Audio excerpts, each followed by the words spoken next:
यानि कानि च पापानि जन्मांतरकृतानि च तानि सर्वाणि नश्यन्तु प्रदक्षिणा पदे पदे। नमो नमः। તમારા બધાનું સ્વાગત કરું છું આધ્યાત્મિક મહાશક્તિમાં। આ શ્લોક જે આપણે સાંભળ્યો, યાની કાની જે પાપાની જન્માંતરકૃતાની ચ, એટલે કે જેટલા જેટલા આપણે પાપો કર્યા છે એ તમામ પાપોના નાશ માટેનો એક સુગમ અને સુયોગ્ય માર્ગ, જે ષોડશોપચાર પૂજા હોય કે રાજોપચાર પૂજા હોય કે ત્રિંશોપચાર પૂજા હોય કે અન્ય સહસ્રાર્ચન હોય, એમાંનો એક ઉપચાર એટલે કે પ્રદક્ષિણા। પણ પ્રદક્ષિણાનો અર્થ જો સીધે સીધો વિચાર કરવા જઈએ તો પ્રદક્ષિણા છે શું અને કયા દેવતાની કેટલી પ્રદક્ષિણા કરવી જોઈએ અને એના પાછળનું પણ કારણ શું છે, એના વિશે આજે આપણે ચર્ચા કરવા જઈ રહ્યા છીએ। તો સૌથી પહેલાં પ્રદક્ષિણા કોની કોની થતી જોવા મળે છે? તો આપણી જે સનાતન હિન્દુ સંસ્કૃતિ છે એના અંદર આપણે પ્રકૃતિને સૌથી પહેલો પ્રાધાન્યતક ભાગ આપ્યો છે અને પ્રાધાનિકતાના આધારે જો વિચાર કરવા જઈએ તો સૌથી પહેલી જે પરિક્રમા છે કે પ્રદક્ષિણા છે એ પર્વતોની જોવા મળે છે, વૃક્ષોની જોવા મળે છે, નદીઓની જોવા મળે છે। જે ગિરિરાજ છે, જે પર્વત છે ગોવર્ધન, જેની આપણે સપ્તકોશીય પરિક્રમા કરીએ છીએ, અને સપ્તકોશીય પરિક્રમા આપણા જીવનને ઉત્તમતા આપવાવાળી છે અને સાથે સાથે પ્રકૃતિના નજીક લઈ જવાવાળી પણ છે। એટલા માટે પર્વતોમાં સૌથી પહેલી ગિરિરાજની, ગોવર્ધનજીની આપણે પૂજા કરતા હોઈએ છીએ।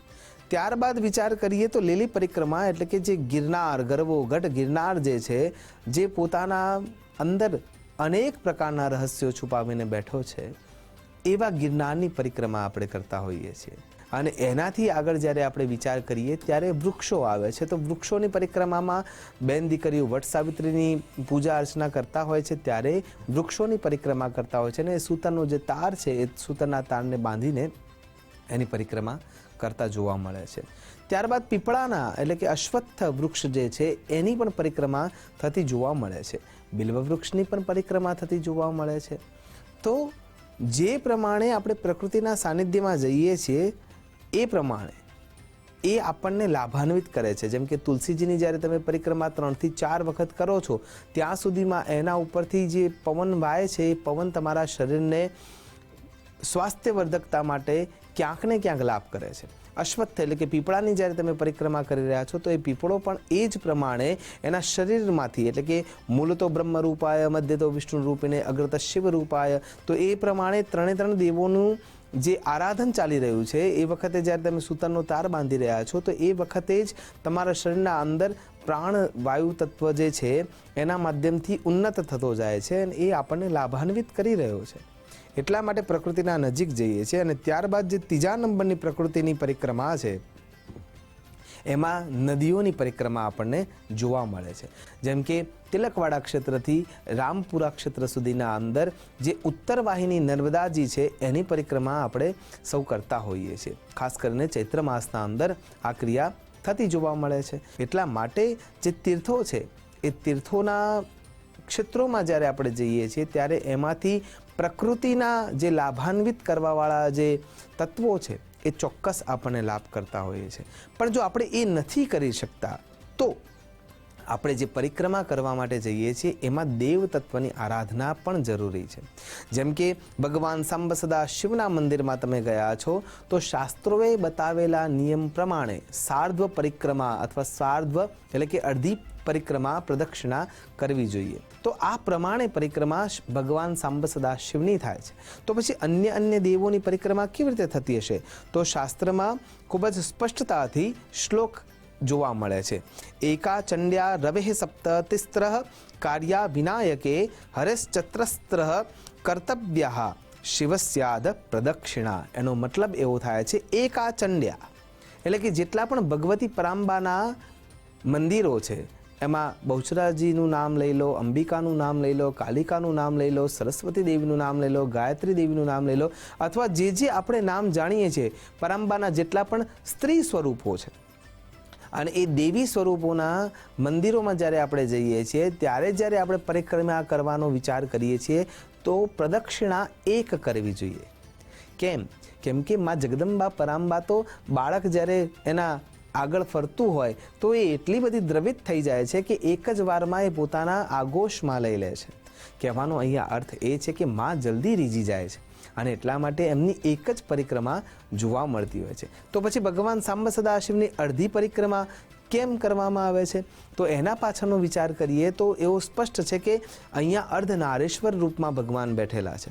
અને જ્યારે તમે એ પ્રકૃતિને અને પુરુષને બંનેના સમોવના ભાગને જ્યારે તમે પ્રદક્ષિત કરવા જાઓ છો તો એનો પાર પામી શકાતો નથી હોતો. અને આખું બ્રહ્માંડ એ ભગવાન સાંબ સદાશિવ અને મા પરાંબાનું સ્વરૂપ જ છે. એટલે આખા બ્રહ્માંડની એ પ્રમાણે પરિક્રમા થઈ શકતી નથી. એટલા કારણે થઈને કે જ્યાં ભગવાન સાંબ સદાશિવનું વિગ્રહ સ્થાપિત છે એની અડધી પરિક્રમા થાય છે. અને કોઈ પણ દેવીનું મંદિર છે ત્યાં એક જ પરિક્રમા, એકાચંડ્યા, એક જ પરિક્રમામાં આપણી પૂજાનો ભાગ મા જગદંબા સ્વીકાર કરી લે છે. એનાથી આગળ જઈએ ત્યારે રવેહે સપ્ત, સવિતા સૂર્યનારાયણને જ્યારે તમે અર્ઘ્ય આપો છો ત્યારે પોતાના સ્થાન પર 7 વખત પરિક્રમા કરવી જોઈએ. પગની તકલીફ હોય અથવા એ ક્રિયા ન થઈ શકે એવી હોય તો કેવળ હાથને જ આપણે ફેરવીએ છીએ અને 7 વખત મનથી પણ આપણે પરિક્રમા કરી શકીએ છીએ. એટલે કે સવિતા સૂર્યનારાયણની જે પૂજા અર્ચના આરાધના કરીએ છીએ, અર્ઘ્ય પ્રદાન કરીએ છીએ, એમાં 7 વખત અર્ઘ્ય આપ્યા પછી પરિક્રમા કરવી જોઈએ. ત્યાંથી આગળ તિસ્રઃ કાર્યા વિનાયકે, એટલે કે ભગવાન ગણેશજીની જ્યારે તમે પરિક્રમા કરો છો તો 3 પરિક્રમા શાસ્ત્ર સંમત નિયમના આધારે આપણે કરવી જોઈએ. કેમ? કેમ કે ભગવાન શ્રી ગણેશ મંગલ કરતા છે. ગુણાનામ અધિપતિ ઇતિ ગુણપતિ અને ગણાનામ અધિપતિ ઇતિ ગણપતિ. તો જે ગણો એટલે કે સમુદાયના દેવ છે અને એ સમુદાયના અંદર મુખ્ય 3 દોષ રહેલા છે: આદિ, વ્યાધિ અને ઉપાધિ, વાત, પિત્ત અને કફ, અથવા આદ્ય, મધ્ય અને અંત્ય જે નાડીના દોષો છે એના નાશક છે. અને એટલા માટે ગણેશજી મૂલાધાર સ્થિતોષી, ભગવાન મૂલાધારમાં સ્થિર થયેલા છે. અને એટલા માટે તેને ભગવાનની 3 પરિક્રમા થાય છે કેમ કે ત્રિદોષના નાશક છે.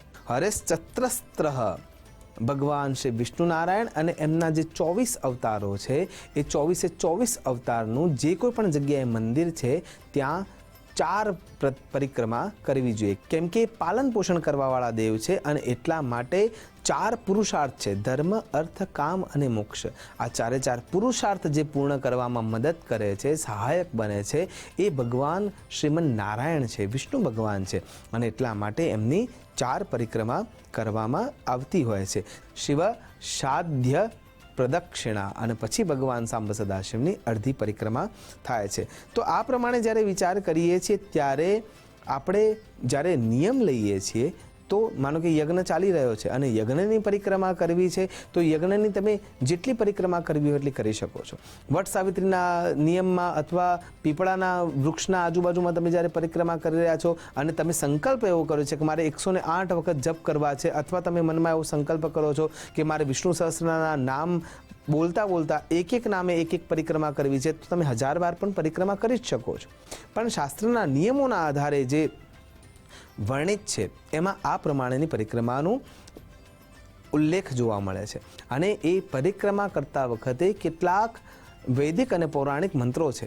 ઓમ સપ્તાસ્યાસન પરિદય શ્રી સપ્તસમિદઃ કૃતઃ દેવા જદ્યગ્નંતન્વાનામ અબદ્ધન પુરુખમ પશુમ.